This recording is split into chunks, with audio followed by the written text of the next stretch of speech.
Pode ser que você já tenha ouvido falar de que houve um explorador viking que chegou na América 500 anos antes de Cristóvão Colombo.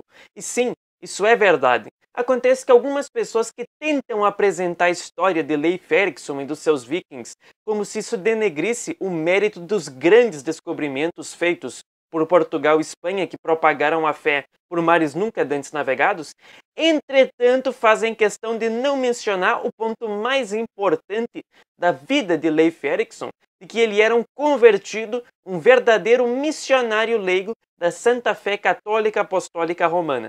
Evangelizou a Groenlândia e desejava propagar também para essas terras que ele descobriu. E é esse o tema do meu vídeo de hoje, onde eu vou lhe explicar a história dos vikings católicos de um modo que você provavelmente nunca tinha ouvido falar até hoje. Desde a época de Carlos Magno, os vikings se mostraram alguns dos mais ferozes e implacáveis inimigos da cristandade. Com os seus navios Drakkar, eles aportavam nas praias, iam saqueando, semeando caos, a destruição, sobretudo invadindo e pilhando mosteiros. E toda a sua vida e a sua religião era baseada na guerra, mas na guerra no que ela pode ser entendido de menos glorioso e mais brutal e bárbaro possível. Tanto que os mais temidos entre os vikings eram os adoradores de Odin, os berserkers, que com peles de ursos ou de lobos, e depois de alguns rituais com álcool, drogas e muitas orações aos seus deuses, todos os deuses dos pagãos são demônios, eles incorporavam, ou se preferirem, eram possuídos por espíritos guerreiros que lhes davam uma força sobre-humana, uma ferocidade no combate que levava a matar inclusive outros vikings. Afinal, o que o demônio mais quer é destruir tudo que existe ao seu redor. Acontece que por volta do ano 1000, ventos novos começaram a soprar na Escandinávia, porque houve missionários que foram fortes e corajosos o suficiente para levar o evangelho de Cristo até esse povo bárbaro. E esses missionários, depois de muitos martírios e insucessos, conseguiram a conversão de um homem de tantas proezas, façanhas e viagens que não caberia mencionar no vídeo de hoje, que era o rei da Noruega Olaf Tryggvason, ou Olaf I, que entre as suas inúmeras viagens tinha até conhecido a corte do grande Grão-Duque São Vladimir de Kiev, pai da Ucrânia e da Rússia, que foi o introdutor do cristianismo católico oriental antes do cisma naquelas terras. Pois bem, o rei Olaf Tryggvason foi um ardente defensor e propagador da fé católica entre os vikings na Noruega. Ele mandou missionários para as ilhas Faroe e para as ilhas Orkney, e em determinado momento na corte dele aportou um jovem jarl, um nobre chamado Leif Erikson. E aqui os caminhos vão começar a se encontrar. Por quê?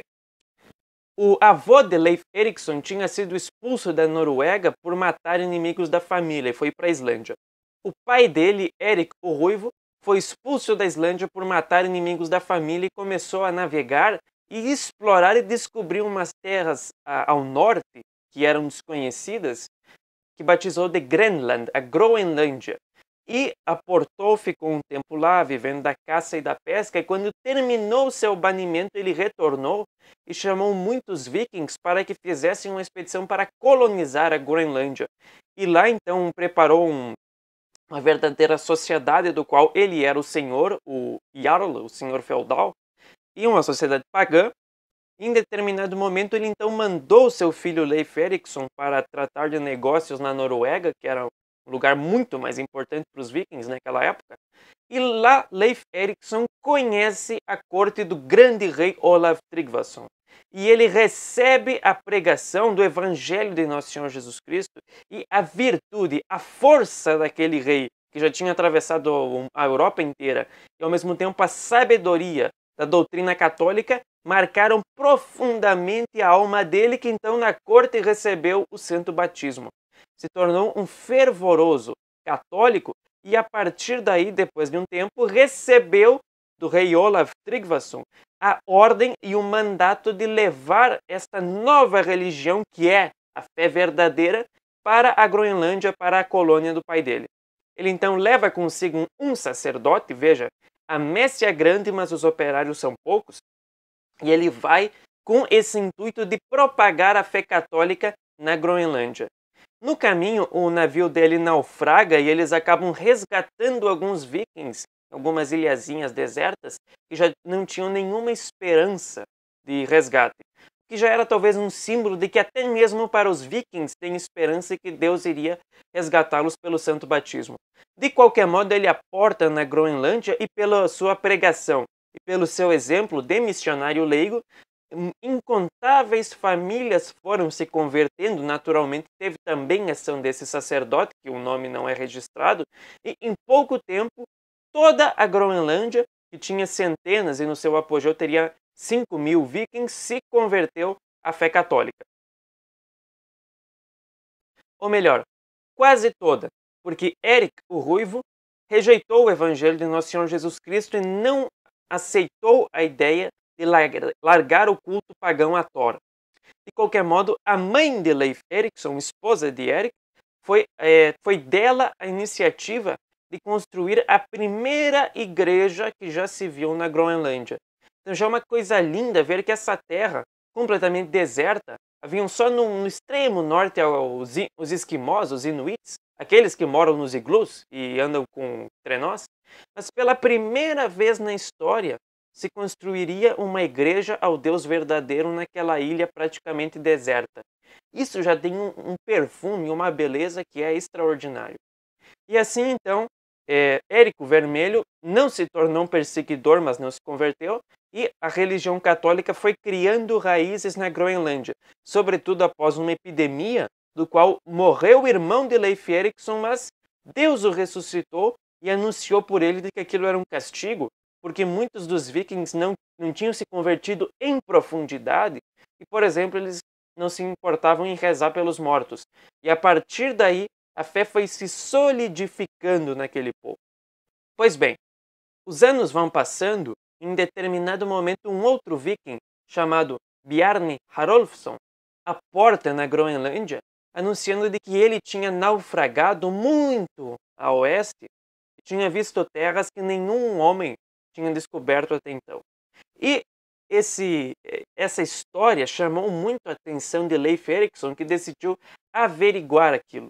Então, ele comprou o navio desse viking, preparou uma expedição pequena de 35 marinheiros e, fazendo ali todos os preparativos, decidiu partir para explorar essas novas terras. E um homem que, pela sua pregação de missionário, converteu toda uma colônia, certamente querendo descobrir novas terras, queria propagar a fé até essas novas terras. E é interessante que Eric, o Ruivo, o Vermelho, ele ia participar também da expedição.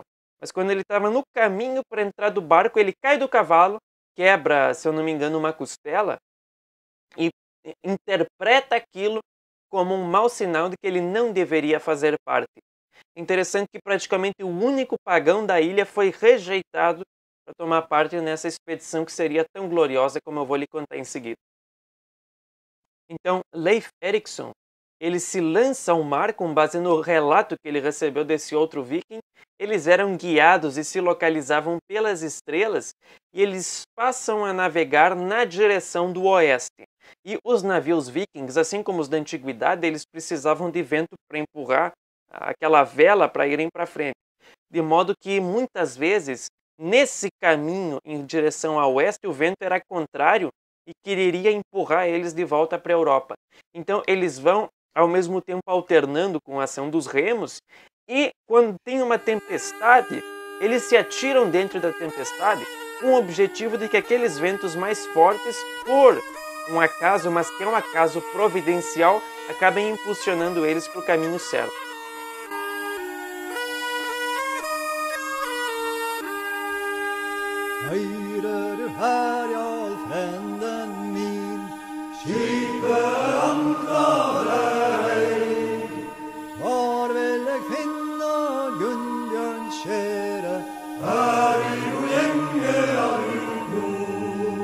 Então, a proeza desses homens que navegavam em mares desconhecidos, que eram guiados e se localizavam seguindo as estrelas, que nadavam contra a corrente. E quando davam uma tempestade, eles viam na tempestade um sinal da bondade de Deus, se atiravam dentro dela, esperando que aqueles ventos guiados por Deus fossem favoráveis para impulsionar eles ainda mais rumo a esse caminho no desconhecido, sempre além para propagar a fé como Leif Erikson já tinha feito na Groenlândia.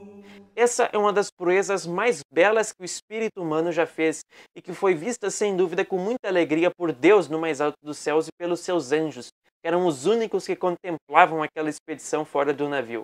Então, quando nós comparamos esse heroísmo com certas frases que tem por aí de que a coisa mais extraordinária do mundo é um homem comum, de que os grandes homens eles cuidam de galinhas e de porcos, eu fico com pena de quem leva essas asneiras a sério. Mas então Leif Erikson, depois de tantas dificuldades que os outros homens não viram, mas que os anjos de Deus cantaram em louvor da coragem desse filho de Nossa Senhora, eles aportam em uma terra de pedras lisas e eles dão o nome de Helluland, porque era uma terra árida, estéril, cheia de pedras que não serviria para cultivar, não ia servir para nada. Um homem medíocre desanimaria pensando: eu atravessei o oceano para isso. Mas homens fortes como eles viam naquilo um sinal de esperança, um sinal de que a viagem é dura, mas mais além vai se encontrar algo melhor. Então, eles vão navegando na direção sul por estas costas do Canadá e vão aportar numa segunda terra cheia de florestas, que eles vão dar o nome de Markland, que era a terra das florestas. E o que para um viking já é algo precioso, porque se a coisa mais importante no seu país é construir navios de madeira, toda madeira de qualidade é quase um metal precioso. De qualquer modo, eles vão sempre mais navegando na direção sul, vão encontrar uma terra belíssima, cheia de vinhas, que eles vão batizar de Vinland, a terra das vinhas, ou se preferirem do vinho.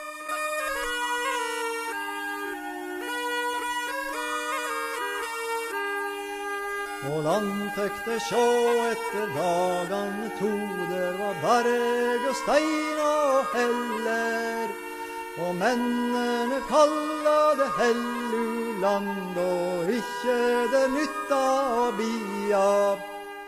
Que eram frutas muito doces, eles gostaram muito, pegaram tudo que era possível e colocaram no navio junto com mais madeira e vão então passar o inverno em Vinland, fazendo um pequeno assentamento daqueles 35 vikings nesse continente desconhecido.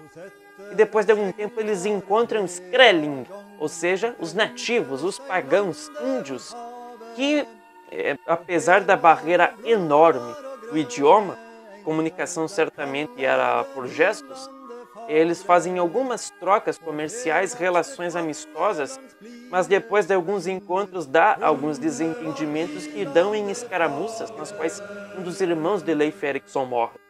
Mas eles vão então, não conseguiram propriamente pregar, evangelizar esses índios, porque a missão era antes de tudo exploratória, para preparar o terreno para outras aventuras, mas eles ficam maravilhados com aquela terra linda, pegam ali todas aquelas vinhas, aquelas frutas ao alcance deles, a madeira, e depois que passou o inverno, eles vão então retornar nessa grande expedição para a Groenlândia. Outra proeza, porque se agora o vento estava favorável, de qualquer modo não se perder, sendo guiado pelas estrelas, em um navio viking de 30 pessoas no Oceano Atlântico, não é pouca coisa. Quando Leif Erikson retorna, ele descobre então que o pai dele tinha morrido. Alguns dizem que morreu pagão, outros que se converteu, não tem como saber, só no juízo final. Portanto, ele se torna o governante e o soberano da Groenlândia. A sua missão agora vai ser aprofundar e enraizar a fé católica na Groenlândia, o que ele vai fazer muito bem até a sua morte por volta de 1020. Ele nunca mais retornaria para Vinland. A sua expedição foi uma proeza, que sem dúvida muita glória trouxe a Deus, e não seria a única, porque embora agora sua prioridade fosse a Groenlândia, o seu relato chamou a atenção de muitos vikings e teve um deles que preparou uma segunda expedição ainda maior do que a primeira para fundar assentamentos vikings em Vinland, ou seja, no Canadá. Mas esse vai ser o tema de um próximo vídeo. A expedição de Leif Erikson mostra que esses vikings não perderam nada da sua coragem, da sua bravura, porque, como eu disse, atravessar e voltar ao Atlântico nessas condições não é pouca coisa. a igreja retirou desses bárbaros a brutalidade, o gosto da violência pela violência, do mata-mata, que, por exemplo, o avô e o pai de Leif eram assassinos. Mas a igreja retirou esse espírito sem retirar combatividade, mas colocando a combatividade e a proeza a serviço da fé. Portanto, a posição da igreja em face dos bárbaros, e que deve ser em face de todos os povos, é o seguinte: se vocês gostam da guerra, gostam da aventura e do risco, isso é bom. O que é errado é que vocês buscam isso por motivos fúteis. Portanto, vocês se matam por ninharias porque têm esse gosto da guerra, mas não têm um objetivo verdadeiro por lutar. Lutem para defender e propagar o evangelho, e aí sim vocês vão ter uma vida que vale a pena ser vivida, e se morrerem em batalha não vão para o Valhalla, mas vão para o céu dos mártires de Jesus Cristo, conforme ensina até mesmo São Bernardo de Claraval. Então, esse heroísmo desses vikings católicos não pode ser esquecido, e da próxima vez, como eu já vi várias vezes na internet, que alguém vier tentar denegrir a imagem de Cristóvão Colombo dizendo pela glória de Odin, como eu já vi na internet, pela glória de Odin, os vikings chegaram na América antes, você pode dizer, ó, assista esse vídeo com todas as fontes na descrição, porque esses vikings que chegaram na América, eles tinham exatamente a mesma religião e os mesmos objetivos apostólicos de Cristóvão Colombo e dos grandes navegadores portugueses e espanhóis. Deus os abençoe e salve Maria Imaculada.